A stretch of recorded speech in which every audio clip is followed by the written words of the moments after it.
Okay guys, in this video we'll learn MCQs। 3 MCQs हैं मेरे पास यहाँ पे। ये एडवांस लैंग्वेज में हैं, मल्टीपल चॉइस क्वेश्चन। जब भी हम MCQ करेंगे तो इसमें देखेंगे जो फर्स्ट MCQ होगा वो जैसे ही हमें फर्स्ट पैराग्राफ में अगर तो मिलता है तो जो उसका अगला क्वेश्चन होगा वो हमें दूसरे पैराग्राफ में मिलेगा। ठीक है। और उसके अगला क्वेश्चन हमें उसके अगले पैराग्राफ में मिलेगा। हो सकता है एक पैराग्राफ वो छोड़ दें फिर उसके अगले पैराग्राफ में हमें मिले, बट ऊपर को नहीं जाएंगे हम। ये लॉजिकल एक ऑर्डर में आएंगे, सीक्वेंस में आएंगे, फर्स्ट के बाद सेकंड, सेकंड के बाद थर्ड। तो लोकेशन हमेशा आगे के आगे मिलेगी। पहले देखेंगे फर्स्ट MCQ। इसमें है what does the meteorologist study say about the weather patterns. इसमें जो है एक ये हमारा कीवर्ड रहेगा। ठीक है। Weather pattern study. और इनको करने का तरीका ये है कि आपको बिल्कुल भी ये जो गिवन ऑप्शंस हैं इनको नहीं देखना। इनको हम बिल्कुल भी नहीं देखेंगे। हम जस्ट लोकेशन फाइंड करेंगे। जो भी हमारे पास कीवर्ड यहाँ पे हैं इनको चेक करके हम फाइंड करेंगे राइट लोकेशन। राइट लोकेशन ढूंढने के बाद हम रीड करेंगे वहाँ पे। फिर जब हम वापस आएंगे तो हम इसमें से एक एक ऑप्शन जो है उसको हम चेक करेंगे, और जो ऑप्शन बिल्कुल मैच नहीं करता उसको एलिमिनेट कर देंगे हम। जो हमारे पास बाद के ऑप्शन बचेंगे उनमें से हमारे पास आंसर चूज़ करना इजी होगा। देखते हैं फर्स्ट। क्योंकि ये फर्स्ट क्वेश्चंस हैं तो हमें फर्स्ट पैराग्राफ में से ही देखने हैं। तो फर्स्ट पैराग्राफ अगर हम देखेंगे यहाँ पे, तो यहाँ पे अगर आप देखोगे यहाँ पे साइंटिस्ट की बात हुई है, और वेदर पैटर्न अगर हम देखेंगे तो वेदर की बात हुई है, पैटर्न नहीं है यहाँ पे। और उसके बाद स्टडी की जगह एनालिसिस लिखा है। तो ये तीन जो हैं कीवर्ड्स यहाँ पे ये मैच करते हैं हमारे क्वेश्चन के साथ। अभी आगे हम चेक करते हैं इसको पढ़ के कि ये क्या इसमें रीज़न दिया है, क्योंकि हमें यहाँ पे क्वेश्चन में पूछा है what does the meteorologist study say about the weather pattern. इनकी जो स्टडी है, साइंटिस्ट ने जो स्टडी की है वो वेदर पैटर्न के बारे में क्या बताती है। यहाँ पे हम आते हैं, शुरू से पढ़ेंगे क्योंकि एक सेंटेंस में हमारा एक कीवर्ड है, दूसरे सेंटेंस में दूसरा कीवर्ड, तो यहाँ तक हमें पढ़ना चाहिए।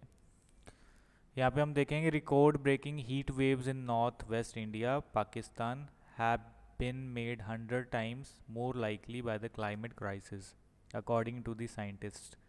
आगे एनालिसिस इन्होंने बताया है जो स्कॉर्चिंग वेदर है, मतलब very hot weather once expected every 3 centuries is now likely to happen every 3 years।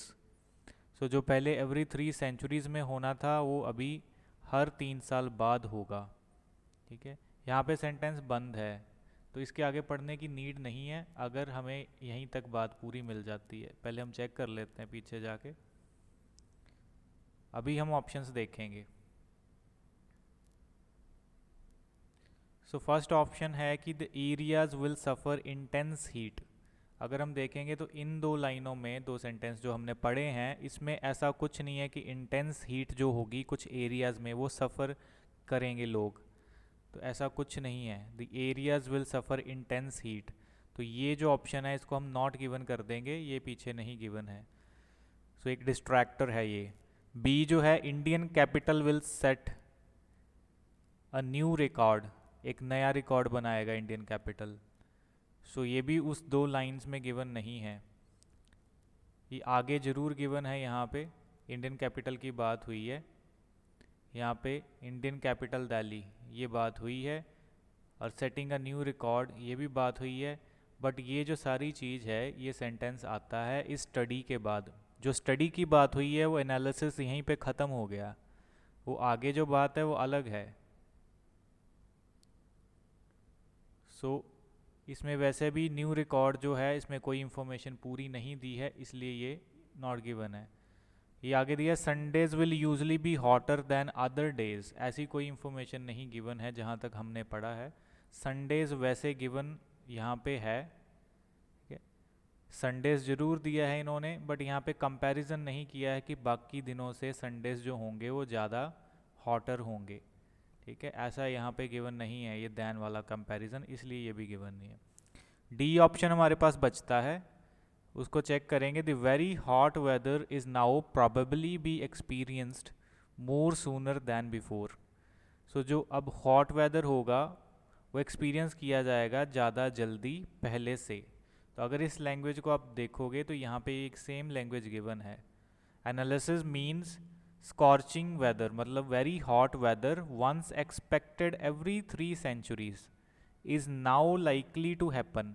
Now likely to happen का मतलब प्रॉबेबली ये होगा एवरी 3 years, मतलब कि अब जल्दी होगा ये। So the very hot weather is now probably be experienced more sooner than before. तो ये जो है ये है आपका राइट आंसर।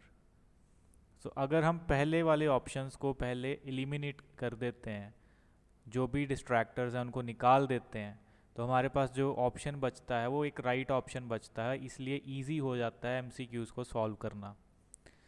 नेक्स्ट देखते हैं, what was the cause of floods in south Africa. ये जो है प्लेस का नाम है, तो एक ही अदर हमारा ऑप्शन हो जाता है एक जो हमें लोकेशन देगा। What was the cause of floods, floods भी एक अनदर कीवर्ड है। अगर हम जाएंगे पीछे, एज आई सेड बिफोर कि जो एक बार हमने पैराग्राफ में से एमसीक्यू निकाल लिया उसके बाद दूसरा एमसीक्यू वो सेम प्लेस में से नहीं डालेंगे। ये एक स्टैंडर्ड पैटर्न है आइल्स की रीडिंग का। तो उसके अगला जो एमसीक्यू होगा वो आपको नेक्स्ट पैराग्राफ या उसके नेक्स्ट पैराग्राफ में मिल सकता है। तो हम सेकंड पैराग्राफ को चेक करेंगे। सेकंड पैराग्राफ में हमें क्या चेक करना है, सेकंड पैराग्राफ में हमने चेक करना है साउथ अफ्रीका एंड फ्लड्स। ये है सेकंड पैराग्राफ। तो यहाँ पे अगर आप देखोगे एक यहाँ पे गिवन है, साथ में गिवन है दोनों ऑप्शंस, साउथ अफ्रीका, इसके साथ ही गिवन है फ्लड्स। सो राइट लोकेशन हमें मिल गई। अब हम चेक करेंगे कि उन्होंने क्या पूछा है। उन्होंने पूछा है what was the cause of floods in south Africa. Main इसके पीछे का रीज़न क्या रहा है। ठीक है, ऑप्शंस बिल्कुल नहीं देखने। उसके बाद हम यहाँ पे आएंगे, कहाँ पे सेंटेंस ख़त्म हो रहा है, सेंटेंस हमारा ख़त्म हो रहा है यहाँ पे, फुल स्टॉप यहाँ पे है। शुरुआत कहाँ से हो रही है, यहाँ से। ठीक है, इन्होंने बोला other recent analysis showed devastating floods in south Africa and Europe, heat waves in North America and storms in Southeast Africa were supercharged by the climate crisis। तो ये सारी चीज़ें जो बताई हैं ये किस चीज़ से हुई हैं, were supercharged by climate crisis, climate crisis की वजह से हुई हैं। इसमें से एक चीज़ जो हुई है वो हुआ है फ्लड्स इन साउथ अफ्रीका। तो किस चीज़ के कारण हुई है, जो मेन रीज़न रहा है वो है क्लाइमेट चेंज बोल लो चाहे क्लाइमेट क्राइसिस बोल लो। तो यहाँ पे उसके अकॉर्डिंग हमें चेक करना है। पहला ऑप्शन इन्होंने दिया है द एक्सट्रीम रेनफॉल, ये गिवन नहीं है, बट कुछ स्टूडेंट्स इसको लगा सकते हैं। मैं बताता हूँ क्यों लगाएंगे वो, क्योंकि यहाँ पे ऊपर बात की है, अगर तो कोई स्टूडेंट राइट लोकेशन के बजाय ऊपर से पढ़ना शुरू करता है पूरा पैराग्राफ, तो उसको ये चीज़ मिलेगी, और ये चीज़ उसको मिलेगी यहाँ पे थर्ड लाइन में, एक्सट्रीम रेनफॉल, और इस वजह से कन्फ्यूज़न क्रिएट करेगी।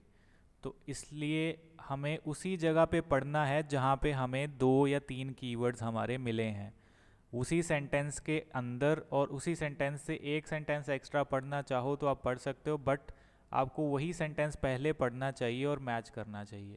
अगर आप ऊपर से बिना सोचे समझे पढ़ना शुरू कर देते हो, पूरा पैराग्राफ पढ़ लेते हो, तो कुछ ऐसे डिस्ट्रैक्टर्स होंगे यहाँ पे जो आपको आंसर फाइंड करने में बाद में कन्फ्यूज़न क्रिएट करेंगे।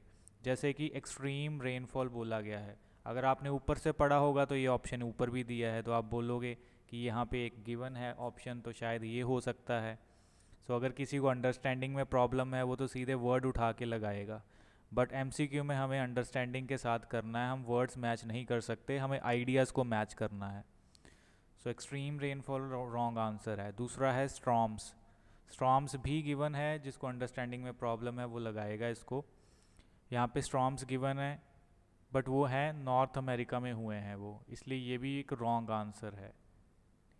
उसके बाद है वेदर डिस्टेबलाइजेशन, ये आता है क्लाइमेट चेंज का जो सिनोनिम है, तो ये एक राइट आंसर है। क्लाइमेट चेंज की वजह से ही फ्लड्स हुए हैं यहाँ पे, इन्होंने बताया है साउथ अफ्रीका में। ठीक है, तो ये एक आपका राइट आंसर है। जो एक और डिस्ट्रैक्टर दिया है उन्होंने, वो डिस्ट्रैक्टर है हमारा क्लाउड बर्स्ट। तो क्लाउड बर्स्ट जैसी कोई बात नहीं, ये प्योरली नॉट गिवन है, इसकी बात कहीं नहीं हुई, चाहे आप पूरा पैराग्राफ पढ़ो।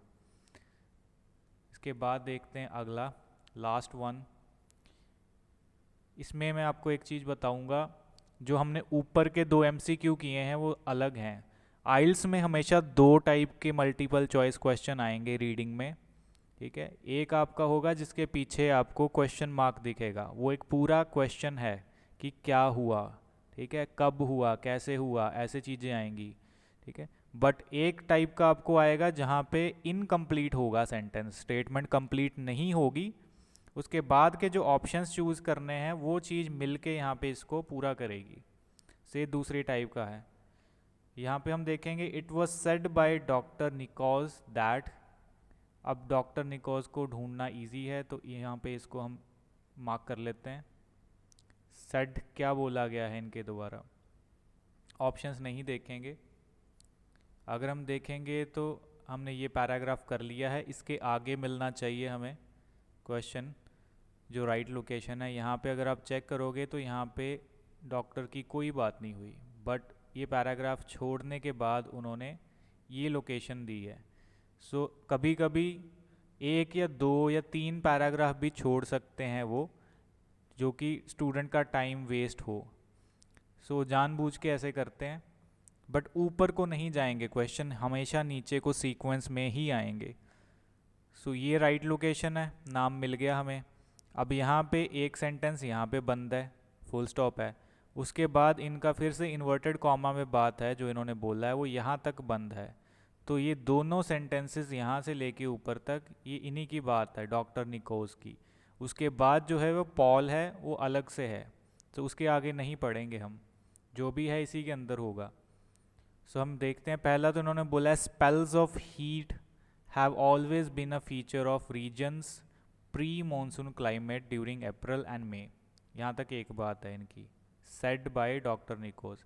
स्पेल्स क्या है, स्पेल है पीरियड को बोलते हैं हम, एक period of heat have always been a feature, वो बोलते हैं कि जो पीरियड रहा है हीट का ऑलवेज होता है वो प्री मॉनसून में, ड्यूरिंग अप्रैल एंड मई।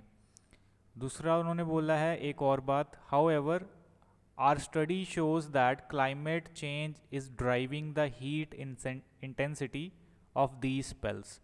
दूसरी चीज़ उन्होंने बोला है कि हमारी स्टडी शो करती है कि क्लाइमेट चेंज जो हो रहा है वो उसी की वजह से, ड्राइविंग मतलब ये कॉज कर रहा है हीट इंटेंसिटी को, हीट इससे बढ़ रही है, या जो स्पेल्स हैं पीरियड, ये पीरियड में हीट जो है वो बढ़ रही है।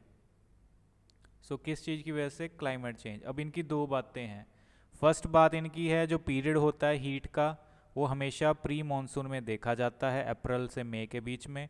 दूसरी बात इनकी है कि हमारी जो स्टडी है वो शो करती है कि क्लाइमेट चेंज जो है उसकी वजह से हीट इंटेंसिटी ये इन पीरियड्स में बढ़ रही है।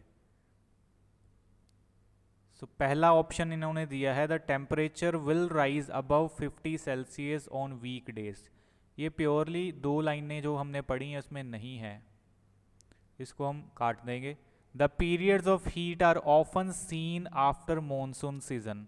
अब यहाँ पे स्टूडेंट गलती करेगा अगर वो इस चीज़ को नहीं देखेगा, क्योंकि यहाँ पे आफ्टर लिखा है, पूरी बात मैच करती है सिर्फ दिस वर्ड इसको छोड़ के।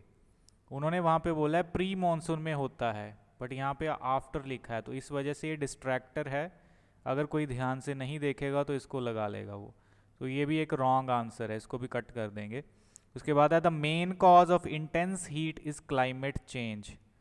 जो मेन कॉज है इस चीज़ का वो क्लाइमेट चेंज है, इंटेंस हीट का। तो ये स्टडी इनकी शो करती है, यहाँ से मैच करता है।